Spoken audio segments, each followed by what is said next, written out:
ಸ್ನೇಹಿತರೆ ಎಲ್ರಿಗೂ ನಮಸ್ಕಾರ. ನಾನು ನಿಮ್ಮ ಪ್ರೀತಿ UK ರೈತ ಮಾತಾಡೋದು. ಸ್ನೇಹಿತರೆ, ಇದು ಪಪ್ಪಾಯಿ ತೋಟ. ಇವಾಗ ಒಂದು ಸಮಸ್ಯೆ ಕಾಡ್ತಾಯಿದೆ ಈ ಪಪ್ಪಾಯಿಗೆ.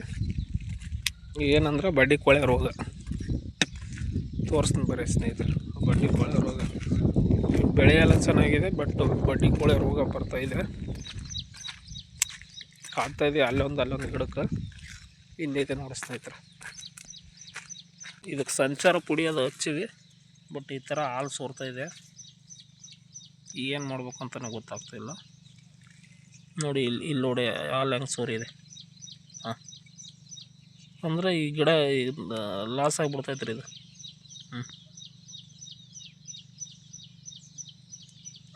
ಏನು ಮಾಡೋದು, ಬೆಳೆ ಎಲ್ಲ ಹಿಂಗೆ ಸೆಟ್ಟಿಂಗ್ ಗಿಡಕ್ಕೆ ಸ್ಟಾರ್ಟ್ ಆಗೈತಿ.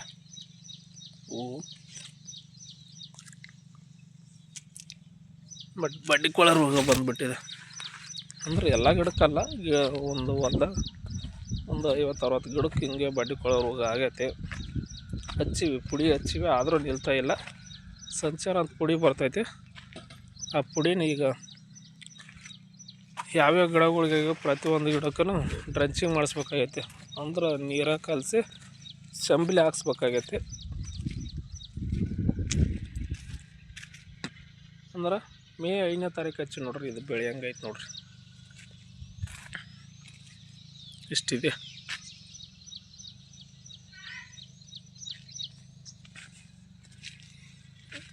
ಎಲ್ಲ ರೈತರು ಯಾರ್ಯಾರು ನೀವು ಪಪ್ಪಾಯಿ ಬೆಳೆ ಮಾಡ್ಯಾರ ನೋಡ್ರಿ, ಅವ್ರು ಎಲ್ಲರೂ ಒಂದು ಸಲ ನಿಮ್ಮ ಗಿಡದ ಬಡ್ಡಿಗಳನ್ನು ಚೆಕ್ ಮಾಡ್ಕೊಳ್ಳಿ.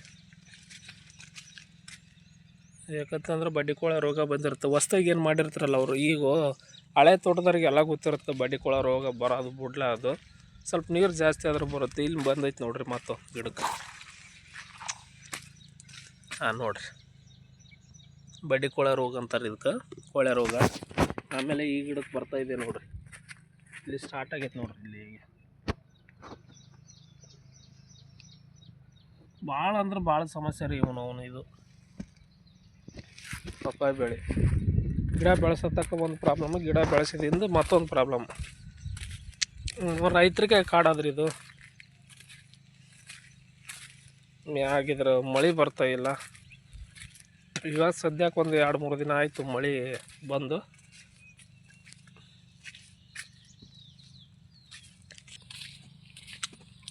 ಇದು ಅಂದ್ರೆ ಮೈಟ್ಸ್ ಅಂತ ಹೇಳಿಸಿದ್ರು ರೋಗ. ಇಲ್ಲಿ ನೋಡ್ರಿ, ಅಂದ್ರೆ ಎಲೆನ ಹೆಂಗೆ ತಿಂದಿರ್ತೈತೆ ಅಂದ್ರೆ ಇಲ್ಲಿಂದ ತಿಂದುಬಿಟ್ಟಿರ್ತೈತಿ. ಅಲ್ಲಿ ಕಾಣಿಸ್ತೈತಲ್ಲ, ಇದಕ್ಕೆ ಅಬೋಷನ್ ಅಂತ ಹೇಳಿ ಒಂದು ಪುಡಿ ಬರ್ತೈತಿ. ಅಬೋಷನ್ ಪುಡಿ ಹಾಕ್ಕೋಬೇಕು. ಇಲ್ಲಿನ ಆಗೈತೆ ನೋಡ್ರಿ ಬಡ್ಡಿ ಕೊಳೆ ರೋಗ. ರೈತನಿಗೆ ಬಲೇಟ ರೀ, ಬೆಳೆ ಇದ್ದಾಗ ಒಮ್ಮೆ, ಇರ್ಲಾರ್ದಾಗ ಒಮ್ಮೆ. ಅಲ್ಲೊಂದು ಗಿಡ ಹೋಗೇ ಬಿಟ್ಟೈತೆ ನೋಡ್ರಿ. ಅಂದ್ರೆ ಬಡ್ಡಿ ಕೊಳೆ ರೋಗ ಬಂತು ಅಂತಂದ್ರೆ ಜಾಸ್ತಿ ಆಯ್ತು ಅಂದ್ರೆ ಗಿಡ ಹೋಗ್ಬಿಡ್ತೈತೆ. ಅಲ್ಲಿ ಹೋಗೈತೆ ನೋಡ್ರಿ, ತೋರ್ಸಬಿಡ್ತೀನಿ ತೋಟ್ರಿ ನಿಮಗೆ ಬಡ್ಡಿ ಕೊಳೆ ರೋಗದ್ದು. ಹಾಂ, ತಿಂದು ಆಲ್ರೆಡಿ ಹೋಗೈತೆ ನೋಡ್ರಿ ಇದು ಗಿಡ ನೋಡ್ರಿ. ಅಂದ್ರೆ ಏನು, ಅದನ್ನ ಸುತ್ತ ಕಾಂಡ ಏನಿರುತ್ತಲ್ಲ, ಆ ಕಾಂಡ ಕ್ಲಿಯರಾಗಿ ಸೋಯ್ತಂದ್ರೆ ಮುಗೀತು ಆ ಗಿಡದ್ದು.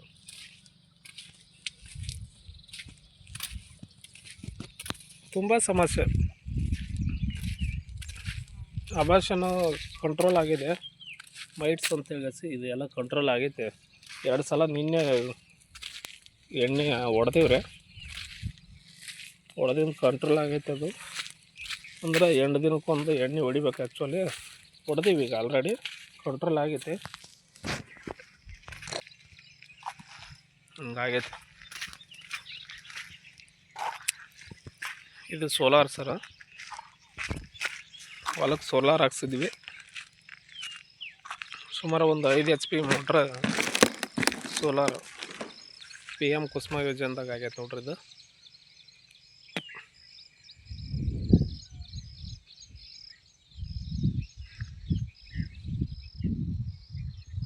ಮನೆ ಉಣಾಕಂತೇಳಿಸಿ ಹಾಗಲಕಾಯಿ, ಈಗ ಹೀರಿ ಗಿಡ ಊರ್ಕೊಂಡಿವ್ರಿ ಸ್ವಲ್ಪ. ಇಲ್ಲಿ ಆ್ಯಕ್ಚುಲಿ ಬಾವಿ ಇತ್ತರೆ, ಆ ಬಾವಿ ತೆಗೆದಿಂದ ಇದನ್ನೆಲ್ಲ ಬಾವಿ ಮುಚ್ಚಿವಿ. ಅಂದ್ರೆ ಈ ಸೋಲಾರ್ ಮೋಟ್ರ ಬಾವಿಗೆ ನೀರು ಹಾಕ್ಸಿದ್ರೆ ಆಯ್ತು ಅಂತೇಳಿ ಬಾವಿ ಹೊಡೆಸಿದ್ವಿ. ಬಟ್ ಇದು ಹೆಂಗಂತಂದ್ರೆ ಅವಾಗ ಡ್ರಿಪ್ಪಿಗೆ ನೀರು ದಬ್ಬಾಕತ್ರಿ. ಇದು ಭಾಳ ಸ್ಪೀಡ್ ಇರ್ತೈತಿ ಇದ್ರದ್ದು ನೀರು. ಡ್ರಿಪ್ಪಿಗೆ ದಬ್ಬಾಸಲ್ಲ ಅಂದರೆ ಅದನ್ನು ಬಂದ್ ಮಾಡ್ಕೊಂಡ್ರಿ. ಈ ಸೋಲಾರ್ ದಿನ ಒಂದು ವಿಶೇಷತೆ ಏನಂದ್ರೆ ಬೆಳಗ್ಗೆ 7 ಗಂಟೆಗೆ ಸ್ಟಾರ್ಟ್ ಆಗಿಬಿಡ್ತೈತೆ ಮೋಟ್ರ. ಸಾಯಂಕಾಲ ಯಾವಾಗ ಅಂತಂದ್ರೆ ಸೂರ್ಯ ಯಾವಾಗ ಮುಳುಗ್ತಾನೆ ಅವಾಗ ಕ್ಲೋಸ್ ಆಗುತ್ತೆ ರೀ ಇದ್ರ. ಪಪ್ಪಾಯಿ ಬೆಳೆಗಾರಿಗೆ, ತೋಟಗಾರಿಕೆ ಬೆಳೆಗಾರಿಗೆ ತುಂಬ ಅನುಕೂಲ ಆಗ್ತೈತೆ ರೀ ಇದು. ಎಲ್ಲ ರೈತರು ಇವಾಗ ಎಲ್ಲರೂ ಸೋಲಾರ್ ಹಾಕ್ಸ್ಕೊಳ್ರಿ ನಿಮ್ಮ ಹೊಲಕ್ಕೆ. ಇವಾಗ ನಾವೇ ಆ ಮೋಟ್ರ್ ಆಫ್ ಮಾಡ್ಕೊಂಡಿವಿ. ಆಫ್ ಮಾಡ್ಕೊಂಡು ಸಲಂದ ಬಂದಿದೆ. ಯಾಕಂತಂದ್ರೆ ಇವಾಗ ಮಳೆ ಆಗಿದೆ, ಆ ಸಲಂದ ಬಂದ್ ಮಾಡಿವ್ರೆ. ನಾನು ಇಲ್ಲಿನ ಕಾಣ್ತೈತೆ ನೋಡ್ರಿ. ಹಾಂ,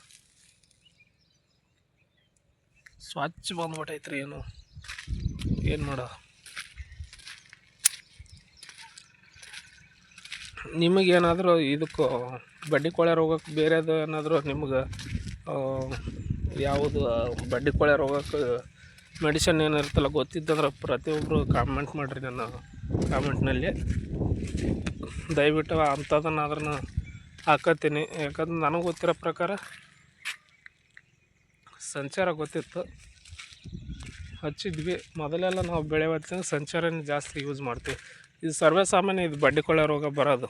ಮತ್ತು ನನ್ನ ತೋಟಕ್ಕೆ ಒಬ್ಬರಿಗೆ ಬಂದಂತಲ್ಲ, ಪ್ರತಿಯೊಬ್ಬರಿಗೆ ಇರ್ತೈತಿ ಇದು. ಹಂಗಾಗಿ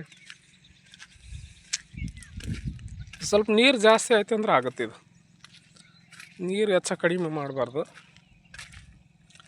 ನಮಗೆ ಹಂಗಂತಂದ್ರೆ ಸೋಲಾರ್ ಅಲ್ಲ, ಕಂಟಿನ್ಯೂಸ್ ಆಗಿ ಬಿಸಿಲು ಇರ್ತೈತೆ ಅಂತ ಇಟ್ಬಿಡ್ತಿರ್ತಾರೆ ಒಂದು 2-3 ತಾಸು. ಸ್ವಲ್ಪ ನೀರು ಎಲ್ಲಾರು ನೀರು ಜಾಸ್ತಿ ನಿಂತಂದ್ರೆ ಹಂಗಾಗತ್ತೆ ಬಡ್ಡಿ ಕೊಳೆ ರೋಗ. ಅದೇನು ಪರ್ಮನೆಂಟ್ ಅಲ್ಲ, ಹೋಗ್ಬಿಡ್ತೈತಿ ಇನ್ನೊಂದು 3-4 ದಿನದಾಗ ಹಚ್ಚಿಬಿಟ್ರಂದ್ರೆ.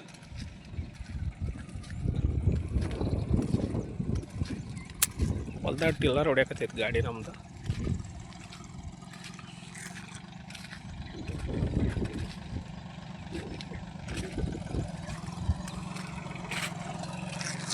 ನೋಡ್ರಿ ಹೆಂಗೈತೆ ಅದು.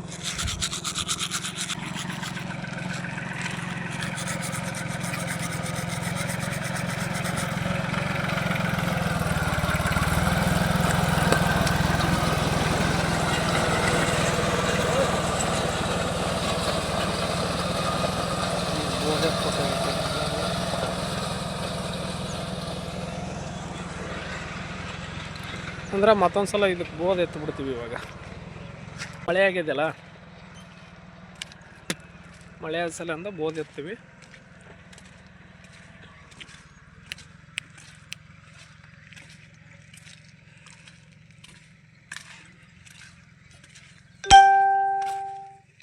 ಸ್ವಲ್ಪ ಈ ಕಡೆ ದಿಬ್ಬಿ ಜಾಸ್ತಿ ಅಲ್ಲ, ಹಂಗಾಗಿ ಬೆಳವಣಿಗೆ ಸ್ವಲ್ಪ ಕುಂಠಿತ ಆಗಿದೆ.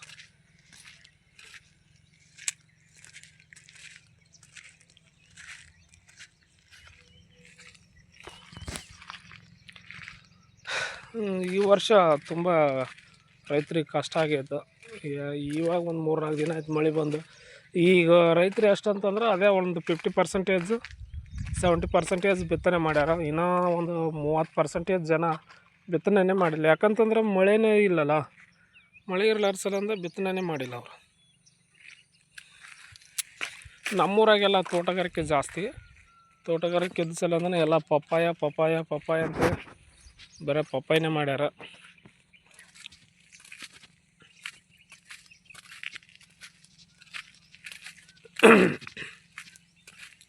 ಈಗ ನೋಡ್ರಿ, ಈ ರೈತರದ್ದು ಕಷ್ಟ ಹೆಂಗಂತಂದ್ರೆ ಇದನ್ನು ಬೆಳೆಸತಕ್ಕ ಒಂದು ಬೆಳೆಸಿದಿಂದ ಇಂಥ ರೋಗಗಳು ಕಾಡ್ತಾವೆ. ರೋಗಗಳನ್ನು ಎಷ್ಟು ಕಷ್ಟಪಟ್ಟು ಎಣ್ಣೆ ಅದು ಔಷಧಿ ಈ ಔಷಧಿ ತಂದು ತೊಗೊಂಬಂದು ಹೊಡೆದು ಎಲ್ಲ ರೆಡಿ ಮಾಡಿ ಕಾಯಿ ಹುಟ್ಟಿಸಿ ಮಾರ್ಕೆಟ್ಗೆ ಹೋದ್ರೆ ಇನ್ನೊಂದು ಪ್ರಾಬ್ಲಮ್ಮು. ಏನು ಪ್ರಾಬ್ಲಮ್ಮು? Market problem. ಮಾರ್ಕೆಟ್ದಾಗ ಏನಂತಂದ್ರೆ ರೇಟು.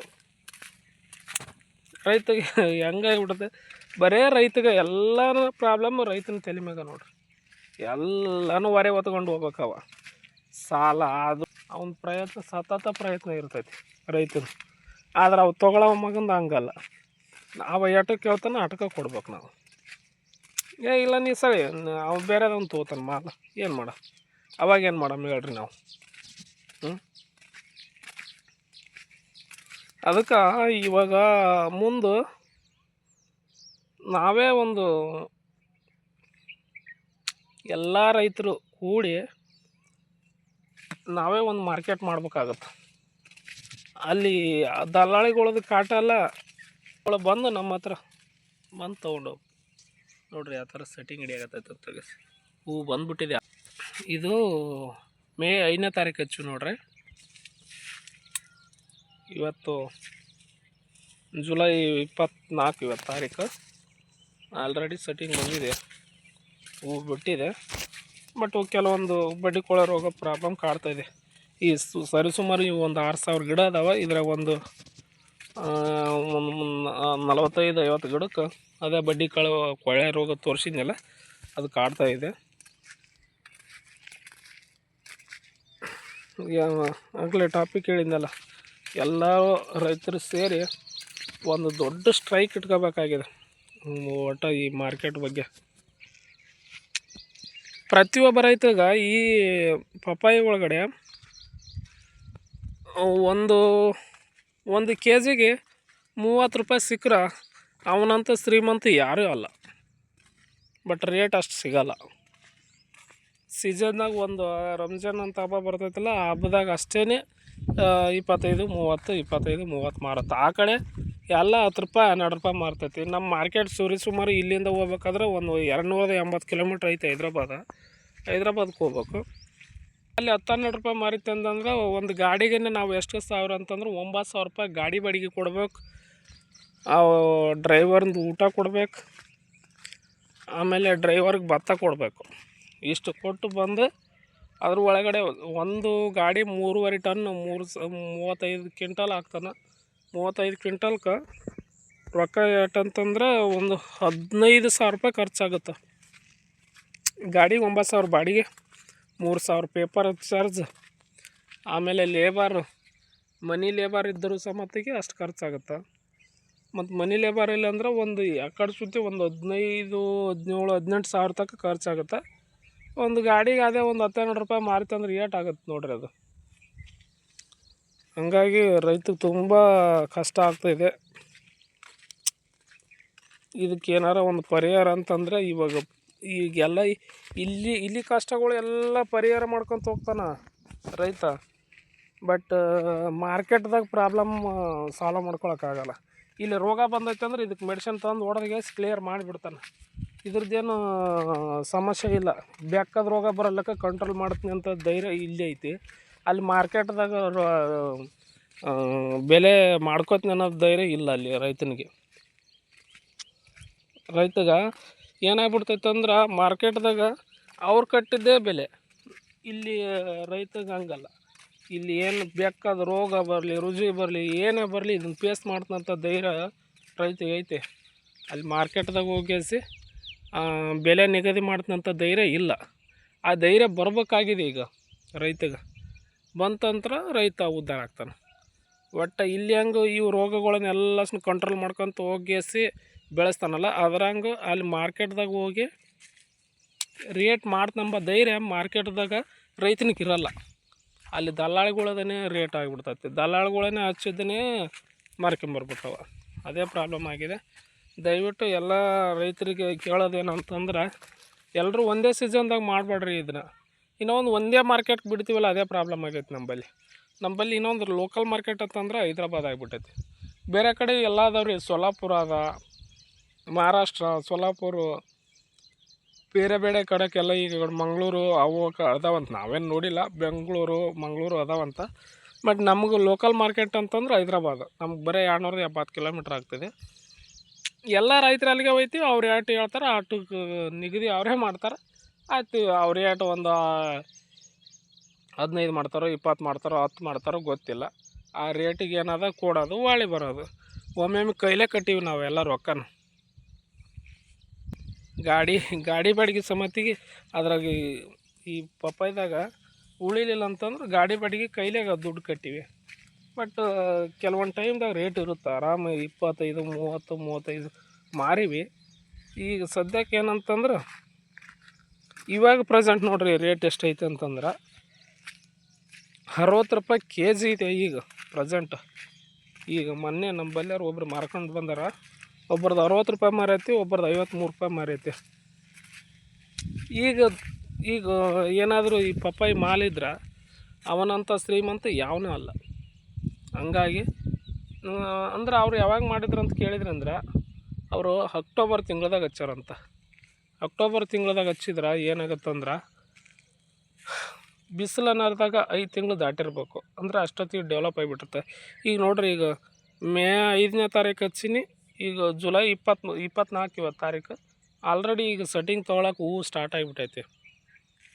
ಎಲ್ಲ ರೈತರು ಏನಾದ್ರಲ್ಲ, ನೀವು ಒಂದೇ ಈಗ ನಾವೆಲ್ಲ ಮೇದಾಗ ಜೂನ್ದಾಗ ಹಚ್ಕೊಂತೀವಲ್ಲ, ಎಲ್ಲರೂ ಒಂದೇ ಟೈಮ್ ಹಚ್ಕೊಂಬಿಟ್ಟಿವಿ ಅಂದ್ರೆ ಏನಾಗ್ಬಿಡ್ತೈತಿ, ಅಲ್ಲಿ ಮುಂದೆ ಮಾರ್ಕೆಟ್ಗೆ ಎಲ್ಲರದು ಒಂದೇ ದಿನ ಒಂದೇ ಸಲಕ ಮಾಲು ಐತೆ ಅಂತಂದ್ರೆ ರೇಟ್ ಯಾಕಾಗುತ್ತೆ? ರೇಟ್ ಆಗೋಲ್ಲ. ಹಾಗಾಗಿ ಎಲ್ಲ ರೈತರಿಗೆ ಕೇಳೋದೇನಂತಂದ್ರೆ ಬೇರೆ ಬೇರೆ ಇದನ್ನು ನೀವು ಹಂತವಾಗಿ ಮಾಡ್ಕೊಳ್ರಿ. ಅಂದ್ರೆ ಈಗ ಜೂನ್ದಾಗ ಹಚ್ಚಿರ್ತಾರಲ್ಲ, ಜೂನ್ದಾಗ ಹಚ್ಚಿದಾರು ಒಟ್ಟು ಜನರು ಒಂದೇ ಮಾಲು ಐತೆ ಅಂದ್ರೆ ಮತ್ತು ಮಾರ್ಕೆಟಲ್ಲಿ ಎಲ್ಲಿ ಆಗುತ್ತೆ? ರೇಟ್ ಆಗೋಲ್ಲ. ಹಂಗಾಗಿ ನೀವು ಸೆಪ್ಟೆಂಬರ್ ಇಲ್ಲ ಅಕ್ಟೋಬರ್ ತಿಂಗಳದಾಗ ಹಚ್ಕೊಂಡ್ರಿ ಅಂದ್ರೆ ಪ್ರೆಸೆಂಟ್ ಈಗ ಮಾಲ್ ಬರುತ್ತೆ. ಈಗ ನೋಡ್ರಿ ರೇಟ್ ಎಷ್ಟು, ಅದೇ ಹೇಳಿದ್ನಲ್ಲ, ಒಬ್ರದ್ದು 53, ಒಬ್ರದ್ದು 60 ಮಾರೈತೆ ಅಂತ ಹೇಳಿ. ಸದ್ಯಕ್ಕೇ ಈಗ 3-4 ದಿನದಾಗೇ ಇಷ್ಟು ಮಾರಿದೆ. Present rate ಇರೋದನ್ನೇ ಅಷ್ಟೈತೆ. 50 ರೂಪಾಯಿ ಕೆ ಜಿ, 60 ರೂಪಾಯಿ ಕೆ ಜಿ ಅಂದ್ರೆ ಸ್ವಲ್ಪ ಆಗತ್ತನ್ರಿ ದುಡ್ಡು. ಒಂದು ಗಾಡಿಗೆ 2 ಲಕ್ಷ ರೂಪಾಯಿ ಕುಂದಿರ್ತೈತಿ. ಇಲ್ಲಿ 4 ಗಾಡಿ ಕಳಿಸಿದ್ರೆ 2 ಲಕ್ಷ ರೂಪಾಯಿ ಆಗೋಲ್ಲ. ಈಗ ಪ್ರೆಸೆಂಟ್ ಈಗ ಜೂನ್ದಾರು ಮೇದಾಗ ಹಚ್ಕೊಂಡಾರು 2 ಲಕ್ಷ ರೂಪಾಯಿ ಆಗೋಲ್ಲ 4 ಗಾಡಿ ಕಳಿಸಿದ್ರೆ. ಹಂಗಾಗಿ ಎಲ್ಲ ರೈತರಿಗೆ ಏನು ಕೇಳೋದಂದ್ರೆ ಸೆಪ್ಟೆಂಬರ್ ಇಲ್ಲ ಅಕ್ಟೋಬರ್ ತಿಂಗಳದಾಗ ನೀವು ಅಗಗಳನ್ನು ಹಚ್ಚಿರಿ. ನಾನು ಇವಾಗ ಸೆಪ್ಟೆಂಬರ್ ತಿಂಗಳದಾಗ ಹಚ್ಬೇಕಂತಲೇ ಒಂದು 6 ಎಕರೆ ಇದೆ, ಅದೊಂದು ಮತ್ತೊಂದು ಹೊಲ. ಈಗ ಪ್ರೆಸೆಂಟ್ ಅದು ಮಾಲ್ ಐತೆ, ಬಟ್ ಎಲ್ಲ ಗಿಡ ಹೋಗ್ಯಾವ. ಇನ್ನೊಂದು 2 ಗಾಡಿ ಬರುತ್ತಾನೆ, ಅದನ್ನು ತೆಗೆದಿಗೆಸಿ ಸೆಪ್ಟೆಂಬರು 3rd ವೀಕು ಇಲ್ಲಾಂತಂದ್ರೆ 2nd ವೀಕ್ದಾಗ ಮತ್ತೆ ಹಚ್ತೀನಿ. ಮತ್ತೊಂದು ವಿಡಿಯೋ ಮಾಡಿ ಹಾಕ್ತೀನಿ, ಅದ್ರ ರೇಟ್ ಎಷ್ಟು ಏನು ಎತ್ತ ಅಂತ ಹೇಳಿಸಿ. ಎಲ್ಲ ರೈತರು ನೋಡಿರಿ, ಒಂದೇ ಟೈಮ್ ಮಾಡಬೇಡ್ರಿ ದಯವಿಟ್ಟು. ಈ ಮೇ ಅಥವಾ ಜೂನ್ದಾಗ ಹಚ್ಚಿದ್ವಿ ಅಂದರೆ ಎಲ್ಲ ರೈತರಿಗೆ ನಾವೇ ಸಮಸ್ಯೆ ಮಾಡ್ಕೊಕತ್ಬಿಟ್ಟಿವಿ. ಇವಾಗ ಏನಾಗಿಬಿಟ್ಟೈತೆ ಅಂತಂದ್ರೆ ಎಲ್ಲ ರೈತರೇನು ಒತ್ತಟೆ ಹಚ್ಚಿದವು ಅಂದ್ರೆ ಒಂದೇ ದಿನಕ್ಕೆ ಮಾರ್ಕೆಟ್ಗೆ ಹೋಯ್ದು ಅಂದ್ರೆ ಯಾರ್ದು ರೇಟ್ ಮಾಡ್ಬೇಕು ಅವರು? ನಮ್ಮದೂ ಪ್ರಾಬ್ಲಮ್ ಇದೆ ಇಲ್ಲಿ. ಹಂಗಾಗಿ ಈ ಬಹು ಬೆಳೆ ಪದ್ಧತಿ ಅಲ್ಲ ಇದು. ಇನ್ನೇನು ಮಾಡ್ಕೋಬೇಕಂತಂದ್ರೆ ಸ್ವಲ್ಪ ಲಾಂಗ್ ಟರ್ಮ್ ಬರುತ್ತೆ. ಒಂದು ಹಚ್ಚಿದೆವು ಅಂದ್ರೆ 1-1.5 ವರ್ಷ ಹಿಂಗೆ ಬರುತ್ತೆ. ಅಂದ್ರೆ ಬಿಸಿಲು ಕಡಿಮೆ ಇತ್ತಂದ್ರೆ ಅವಾಗ ಏನಾಗ್ಬಿಡ್ತೈತಿ, ಗಿಡ ಚೆನ್ನಾಗಿರ್ತಾವೆ. ಬಿಸಿಲು ಜಾಸ್ತಿ ಆಗಿಬಿಡ್ತಾವೆ, ಗಿಡ ಹೋಗ್ಬಿಡ್ತಾವೆ. ಎಲ್ಲರೂ ಏನು ಮಾಡ್ಕೊಳ್ರಿ, ನೀವು ಈಗ ಹಚ್ಚಿಲ್ಲ ಅಂತಂದ್ರೆ ಈ ವಿಡಿಯೋ ಮುಖಾಂತರ ಈಗ ಹೇಳೋದಂತಂದ್ರೆ ಅಕ್ಟೋಬರ್ ತಿಂಗಳದಾಗ ಹಚ್ಚಿ ನೋಡಿರಿ. ಜಾಸ್ತಿ ಅನ್ನೋಕ್ಕೂ ಹಚ್ಚಿ ನೋಡ್ರಿ ಅನ್ನೋಕ್ಕೂ ನಿಮ್ಗೆ ಎಷ್ಟೈತಿ ಹೊಲ ಒಂದು ಅರ್ಧರ ಹಚ್ಚಿ ನೋಡೋಣ. ನಾನು ಈಗ ಅದೇ ಟ್ರೈ ಮಾಡಾಕತ್ತೀನಿ. ಈಗ ಅಲ್ಲಿ ನಮ್ಮ ಊರು ತಕ್ಕ ಹಚ್ಚಿದವ್ರಿಗೆ ಒಬ್ರದ್ದು ಸಕ್ಸಸ್ ಆಗಿದ್ದಾರೆ ಈಗ ಆಲ್ರೆಡಿ. ಅವ್ರದ್ದು ಜಾಸ್ತಿ ಇವಾಗ 60 ರೂಪಾಯಿ ಕೆ ಜಿ ಹೊಂಟಿದೆ. ನಮ್ಮ ಊರ್ಲಿಂದ ಒಂದು 20 ಕಿಲೋಮೀಟ್ರು. ಅವ್ರದ್ದು ಬರಿದೇವನಾಳು ಅಂತ ಹೇಳಿ ಊರು. ಅವರು ಚೆನ್ನಾಗಿ ಬೆಳೀತಾ ಇದ್ದಾರೆ. ನಿಮ್ಗೆ ಆ ಊರದ್ದು ವಿಡಿಯೋನ ನಾನು ಹೋಗಿ ನಿಮ್ಗೆ ಹಾಕ್ತೀನಿ, ದಯವಿಟ್ಟು ಅಷ್ಟು ಮಾಡ್ಕೊಳ್ರಿ. ವಿಡಿಯೋ ಹಾಕಿಸಿ ನಿಮ್ಗೆ ತೋರಿಸ್ತೀನಿ ಅವ್ರ ಹೊಲ ಯಾವ ಥರ ಐತೆ ಅಂತ ಹೇಳಿಸಿ. ಮೊನ್ನೆ ಹೋಗಿದ್ದೆ, ಬಟ್ ವಿಡಿಯೋ ಮಾಡೋಕ್ಕಾಗಲಿಲ್ಲ, ಟೈಮ್ ಆಗಿತ್ತು. ಹಾಗಾಗಿ ಹಾಕ್ತೀನಿ ನೋಡಿರಿ. ಎಲ್ಲ ರೈತರು ನೀವು ಈ ವಿಡಿಯೋ ನೋಡ್ತಿದ್ರಿ ಅಂದ್ರೆ ದಯವಿಟ್ಟು ಅಕ್ಟೋಬರ್ದಾಗ ಒಂದು ಸಲ ಹಚ್ಚಿ ನೋಡಿರಿ, ಅನುಕೂಲ ಆಗುತ್ತೆ, ತುಂಬ ಅನುಕೂಲ ಆಗ್ತದೆ. ನಂದು ಈ ಒಂದು ಸಣ್ಣ ವಿಡಿಯೋ ಅಂದ್ಬಿಟ್ಟಿನಿ ನೋಡಿರಿ. ಎಲ್ಲರೂ ಯಾರು ನನ್ನ ಈ ವಿಡಿಯೋ ನೋಡ್ತಿರಲ್ಲ, ಈ UK ರೈತ ಯೂಟ್ಯೂಬ್ ಚಾನಲ್ ಏನೈತಲ್ಲ ಅದಕ್ಕೆ ಸಬ್ಸ್ಕ್ರೈಬ್ ಮಾಡಿಗೆಸಿ ಪ್ರೋತ್ಸಾಹಿಸ್ರಿ. ನಿಮ್ಗೆ ಹೀಗೆ ನಾನು ಕೆಲವೊಂದು ಬೆಳೆಗಳದ್ದು ಏನೇನು ರೋಗ ಅವು ಏನದಾವ ನಾನೆಲ್ಲನೂ ವಿಡಿಯೋ ನಿಮ್ಗೆ ಅಪ್ಡೇಟ್ ಮಾಡ್ತಾಯಿರ್ತೀನಿ. ದಯವಿಟ್ಟು ಎಲ್ಲರೂ ಸಬ್ಸ್ಕ್ರೈಬ್ ಮಾಡ್ಕೊಂತ ಹೇಳಿಗೆಸಿ ನಾನು ಈ ವಿಡಿಯೋ ಮುಗಿಸ್ತೀನಿ. ಧನ್ಯವಾದಗಳು, ನಮಸ್ಕಾರ, ಸಿಗೋಣ ಮತ್ತು ಬಾಯ್.